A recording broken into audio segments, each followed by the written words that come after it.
Hey guys, Jim here with Creative Play and Podcast Network, and here we are again in August. It is now hashtag RPGaDay again for its 8th year. God, it's been so long. Again, we're joining in with all the other tabletop gamers out there to get creative and use the prompts now for RPGaDay 2021 to inspire you guys to all write, vlog, blog, draw cool pictures. This year they're asking for whatever you do. So we are going to go ahead and start out with the next day. All right, guys, here we go. Hi, this is Kelly, aka Trixie from Ragnarok and Roll, assigned to Ragnarok Story, and Tilda Wimblewick from D&D Journey of the 5th Edition. First off, I would just like to say thank you to everyone for listening to our varied adventures, as well as for rating us on iTunes and RPGpodcast.com. If you haven't rated us yet, we would greatly appreciate it if you could. And if you're looking for more ways to support our efforts, we are now on Patreon, a great site where you can help us continue making more podcasts, as well as some special surprises for our patrons. If you can, please look us up at www.patreon.com/cppn. Every little bit helps. And again, thank you for listening. Hey guys, Jim here. And Kelly. Welcome back to hashtag RPGaDay 2021. It is August the 20th, the foundation for a good lifestyle. I had rolled lineage. That's a good one. Mm-hmm. So, well, when I think of lineage, I think of my cleric who has the background of noble. So she's quite proud of her lineage. She is my Felis character. She is Lovey Yowl of Clan Yowl, and her mother is the matriarch of her clan. And they're very, very affluent clan merchants, primarily tabbies. She will gladly remind you of her status. Not in a mean way. She's, but let's just say she's used to being, getting her way and being in charge. But she's a tad bossy, but in a really sweet way, if that makes sense. But in a sweet way. I like the way you put Exactly, because she's cute and adorable, and she just kind of ignores adversity. Somebody doesn't agree, that's okay. It's like, I can't go that way. No, it's fine. Bye. So lineage is extremely important. I mean, I could totally see players using lineage as a background for their character. Of what if they have a lineage of a cursed king or emperor in the background of their history that the family is making amends for?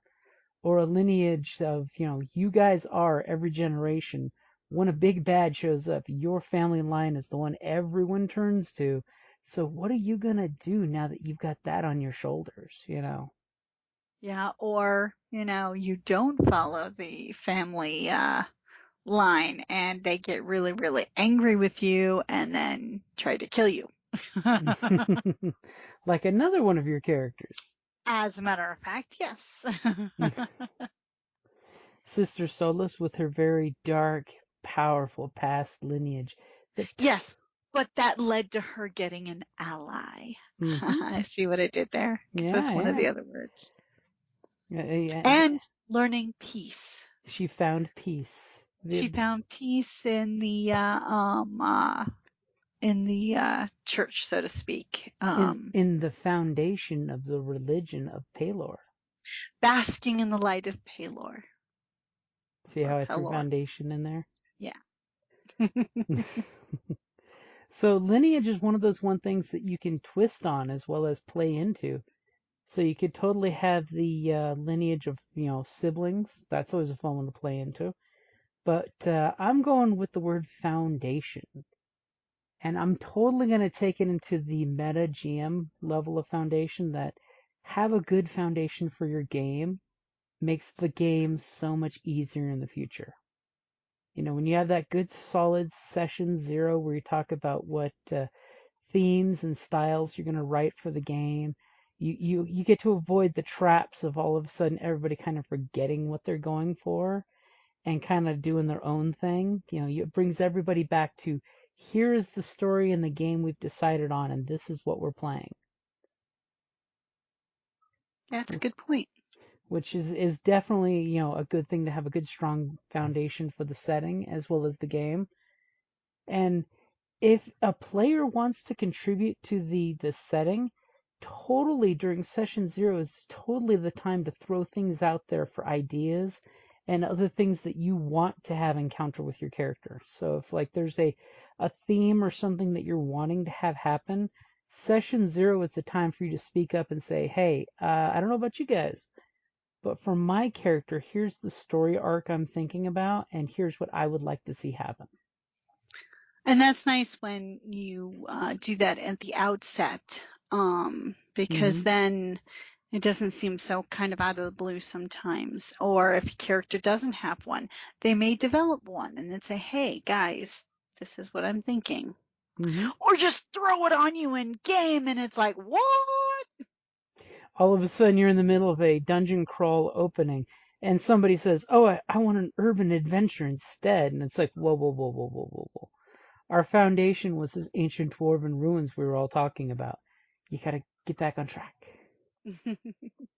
We'll have the urban adventure afterwards when we find some dwarven relic and get to town. But the foundation we're based on is exploring dungeons. Yep.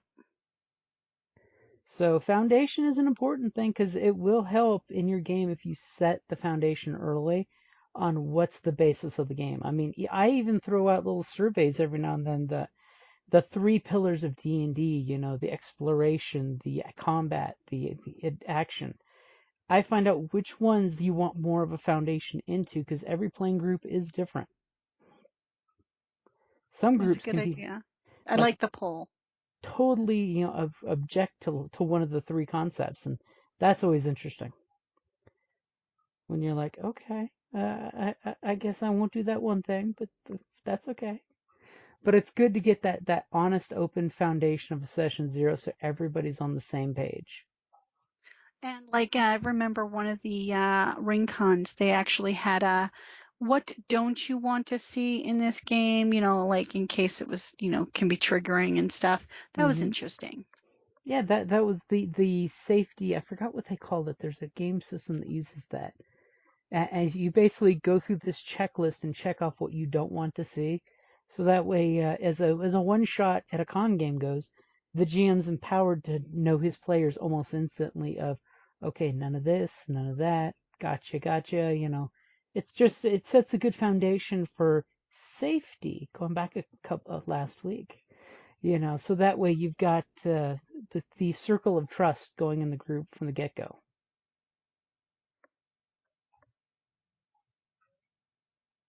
So do you have anything else for foundation, piece, lineage, or ally? Not that I can think of. Because, of course, if you have an ally, you can have a kingdom whose foundation is peace and will have a long lineage. Very nice. You like that? Got to throw them all into one sentence. So there we go. You did a good job. Well, thank you. And just going to throw it out there. Tomorrow is Tucson Games and Gadgets Steampunk Game Day. I'll be running Iron Kingdoms at 11. Eberron at 5, and you're going to have the fashion show at 2 o'clock. That's going to be interesting. Are you there? You're dead silent. That you said that was going to be interesting. I was just, I was afraid you were scared as being a judge. Remember, you totally have to go Gordon Ramsay on people.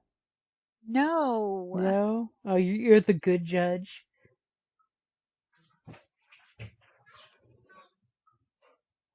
I'll take that as a yes that you're the good judge. Are you a good judge or a bad judge? Alrighty, so that's a pretty good time to wrap it up there on a foundation of silence, and we'll be back tomorrow, August the 21st, with simplicity. Alrighty, guys. Thank you for listening.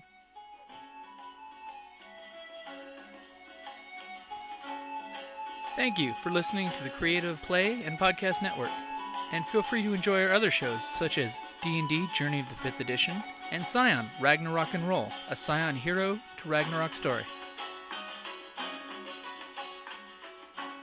Thank you for listening.